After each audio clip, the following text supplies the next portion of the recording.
পাবদা মাছের অনেক রেসিপি কিন্তু আমরা বাড়িতে সাধারণত ট্রাই করে থাকি, কিন্তু আজকে আমি আপনাদের সঙ্গে শেয়ার করব চাল কুমড়োর পাতার পাবদার পাতুরি। তো রেসিপিটি কিন্তু ভীষণ সহজ আর একদম অল্প সময়ে তৈরি হয়ে যায়। নমস্কার বন্ধুরা, আমি রাখি আর আপনাদেরকে স্বাগত জানাচ্ছি রাখিস বং রেসিপিতে। তো চলুন দেখে নিই উপকরণে কী কী লাগছে। আমি ঠিক ছোট সাইজের 3টে পাবদা মাছ নিয়ে নিয়েছি, আর ম্যারিনেশনের জন্য নিয়ে নিয়েছি কিছুটা পরিমাণ নুন, হলুদ গুঁড়ো, লঙ্কার গুঁড়ো আর হাফ টিস্পুন মতো নিয়ে নিয়েছি কালো জিরে। এই কালো জিরেটা কিন্তু আমি পরে ইউজ করব। আর নিয়ে নিয়েছি চিড়ে রাখা 4টে কাঁচা লঙ্কা, আর সামান্য পরিমাণ নিয়ে নিয়েছি সাদা তেল। আপনারা চাইলে এই জায়গায় সর্ষের তেলও ইউজ করতে পারেন। নিয়ে নিয়েছি পোস্ত আর সর্ষে বাটা, এখানে সাদা সর্ষে আর আমি পোস্ত ইউজ করেছি। 2 চামচ পোস্ত আর হাফ টিস্পুন মতন সর্ষে ইউজ করেছি। আর নিয়ে নিয়েছি 10টা মতন একদম ফ্রেশ চাল কুমড়োর পাতা। তো এই পাতাটাকে আমি খুব ভালো মতো ধুয়ে শুকিয়ে তারপর ইউজ করব। সবার প্রথমে চলে যাই মাছটাকে ম্যারিনেশনের প্রক্রিয়াতে। তো আমি নিয়ে নিয়েছি 3টে ছোট সাইজের মাছ। বন্ধুরা, মাছটা কিন্তু আপনারা একদম ছোট সাইজেরই ইউজ করবেন। আর আমি দিয়ে দিয়েছি হাফ টিস্পুন মতন নুন, হলুদ আর লঙ্কার গুঁড়ো। এরপর একটা স্প্যাচুলার সাহায্যে আমি খুব ভালো মতো মাছটাকে ম্যারিনেট করে নিচ্ছি। এপিট ওপিট দুপিটি কিন্তু খুব ভালো মতো মাছটাকে ম্যারিনেট করতে হবে। এরপর ম্যারিনেট করার পর আমি ঠিক 1 ঘন্টার জন্য মাছটাকে সাইডে রেখে দিচ্ছি। এই সময় আমি কি করব, সর্ষে আর পোস্ত বাটার সঙ্গে অ্যাড করে দিলাম হাফ টিস্পুন মতন লঙ্কার গুঁড়ো, দিয়ে দিচ্ছি স্বাদ অনুযায়ী নুন, আর একটুখানি দিয়ে দিচ্ছি হলুদ গুঁড়ো। এরপর সমস্ত মশলাটাকে কিন্তু খুব ভালো মতো আমি মিক্স করে নিচ্ছি। আপনারা চাইলে কিন্তু এই পর্যায়ে শুধুমাত্র পোস্ত বাটা দিয়েও কিন্তু এই রেসিপিটা ট্রাই করতে পারেন। এরপর ম্যারিনেট করা মাছগুলোর গায়ে আমি এই মশলাটা খুব ভালো মতো লাগিয়ে নিচ্ছি। আর এপিট ওপিট দুপিটি কিন্তু খুব ভালো মতো মশলা আমি মাখিয়ে নিচ্ছি। এরপর চলে যাচ্ছি একদম নেক্সট স্টেপে। তো বন্ধুরা, কি করতে হবে, দুটো চাল কুমড়োর পাতাকে একটা পাতার ওপর আরেকটা পাতা এরকম মুখোমুখি রাখতে হবে। তো অপর পাতাটি কিন্তু আরেকটি পাতার ওপরে ঠিক মাঝখান অবধি রাখতে হবে। এরপর আমি সর্ষের তেল বা সাদা তেল, যেই তেলই হোক না কেন, সেটা দিয়ে কিন্তু একটুখানি পাতাটার গায়ে ব্রাশ করে নিতে হবে। এরপর আমি ম্যারিনেট করা মাছটাকে প্লেস করব পাতার ওপর ঠিক লম্বালম্বিভাবে, আর উপরে দিয়ে দিচ্ছি কিছুটা পরিমাণ মশলা। এরপর ওপর থেকে ছড়িয়ে দিচ্ছি কিছুটা পরিমাণ তেল, আর দিয়ে দিচ্ছি চিড়ে রাখা কাঁচা লঙ্কা ফ্লেভারের জন্য, আর ফ্লেভারের জন্য দিয়ে দিচ্ছি কালো জিরে। এরপর ঠিক এই রকম ভাবে পাতাটাকে কিন্তু আমরা মুড়ে দেব। ভীষণ সহজ। এরপর একটা সুতোর সাহায্যে কিন্তু আমি এটাকে একদম বন্ধ করে দেব। তো প্রথমে সুতোটাকে এইরকম লম্বালম্বিভাবে নিয়ে একটা প্যাঁচ লাগিয়ে তারপর পাতাটাকে ঠিক এইভাবে উল্টে দিতে হবে। আর তারপর আরেকটা প্যাঁচ লাগিয়ে কিন্তু এরকম একটুখানি মুড়ে নিয়ে তারপর আমি এটাকে একদম বন্ধ করে দিলাম। আপনাদের বোঝার সুবিধার্থে কিন্তু আমি আরেকটি মাছকে কিন্তু করে দেখাচ্ছি। তো এই রকম চাল কুমড়োর পাতাটা মাছ বরাবর একটার ওপর আরেকটা রেখে তার উপর আমি তেল ব্রাশ করে নিচ্ছি।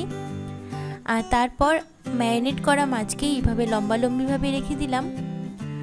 আর ঠিক তারপর দিয়ে দেব কিছুটা ম্যারিনেট অবস্থায় যে মশলা বানিয়েছিলাম সেই মশলাটাকে। তারপর সেম পদ্ধতিতে দিয়ে দিচ্ছি চিড়ে রাখা কাঁচা লঙ্কা, কিছুটা পরিমাণ তেল আর কালো জিরে। এরপর সেম প্রসেসে কিন্তু আমি পাতাটাকে বন্ধ করব। এইরকম প্রথমে লম্বালম্বিভাবে বন্ধ করে নিচ্ছি, তারপর দুদিক থেকে একদম সিল করে দিচ্ছি। এরপর একটা সুতোর সাহায্যে লম্বালম্বিভাবে আবার ঠিক প্যাঁচ লাগিয়ে দিচ্ছি। উল্টে নিয়ে আবার ঠিক এই রকম ভাবে কিন্তু আমি পাতাটাকে বন্ধ করে নিচ্ছি।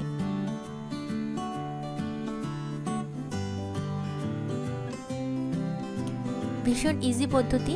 ব্যাস এইভাবে আমি 1, 2, 3টে পাতুরির জন্য কিন্তু একদম রেডি করে রেখেছি পাতা।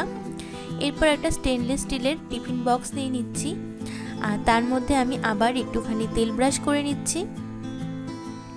এই পর্যায়ে আপনারা চাইলে কিন্তু সর্ষের তেলটাও ব্যবহার করতে পারেন, তাতে ফ্লেভার ভীষণ ভালো আসবে। আর ঠিক সেই টিফিন বক্সে আমি প্লেস করে দিলাম 3টে চাল কুমড়োর পাতার পাতুরি।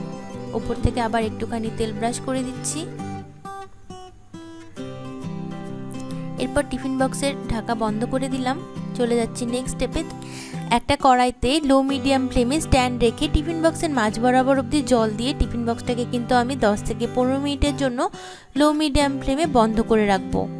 এরপর 10-15 মিনিট হওয়ার পর ঢাকা খুলে দিচ্ছি আর একবার চেক করে নেব যে হয়ে গেছে কিনা।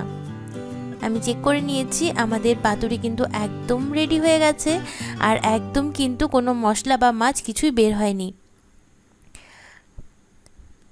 এরপর আমি একটা প্লেটে এটাকে সার্ভ করে নিচ্ছি আর আপনাদের সঙ্গে সবটা শেয়ার করব কি এটাকে আপনারা কি করে সার্ভ করবেন। তো আমি প্রথমে সুতোটাকে একটু খুলে নিচ্ছি। খুলে নিয়ে এই পাবদা মাছটাকে এখন বের করব। বন্ধুরা, আশা করি আপনারা এই রেসিপিটা এখনো অবধি ট্রাই করেননি। এটা একদম ইউনিক একটা রেসিপি। তবে বাড়িতে চাল কুমড়োর পাতা না থাকলে আপনারা মিষ্টি কুমড়োর পাতা দিয়েও কিন্তু এটাকে ট্রাই করতে পারেন, আদারওয়াইজ কলা পাতা দিয়েও ট্রাই করতে পারেন। কলা পাতা দিয়ে ট্রাই করলে বন্ধুরা আপনারা কলা পাতাটাকে গ্যাস ওভেনে লো মিডিয়াম ফ্লেম একটু সেঁকে নিয়ে ইউজ করবেন, তাহলে কিন্তু এই পাতুরিটা খেতে আরও ভালো লাগবে। তো একটা চামচের সাহায্যে আমি দেখিয়ে দিচ্ছি যে মাছটা কতটা সেদ্ধ হয়েছে। হ্যাঁ, আরেকটা কথা, সেটা হলো মাছ দিয়ে কিন্তু কোনো রকম বাজে স্মেল আসে না এই রান্নাটাতে। তো আপনারা নির্ভয়ে ট্রাই করতে পারেন। তো যেহেতু কাঁচা মাছ ইউজ করেছি, তো আপনাদের মনে হতেই পারে যে একটা আস্তে গন্ধ থাকতে পারে, বাট কোনো গন্ধ কিন্তু সেক্ষেত্রে থাকে না। তো দেখুন মাছটা একদম খুব ভালো মতো সেদ্ধ হয়ে গেছে আর পাতাটাও খুব ভালো মতো সেদ্ধ হয়ে গেছে।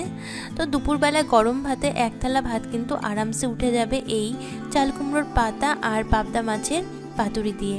তো বন্ধুরা, অবশ্যই বাড়িতে এই রেসিপিটা একবার ট্রাই করে দেখুন। আশা করি আপনাদের ভীষণ ভালো লাগবে।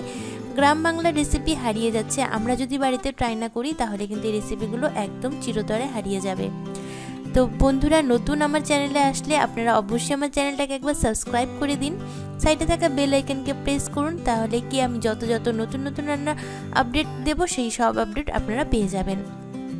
লাইক করুন, কমেন্ট করুন আর সাথে থাকুন। আশা করি সবাই খুব ভালো থাকবেন। Thank you.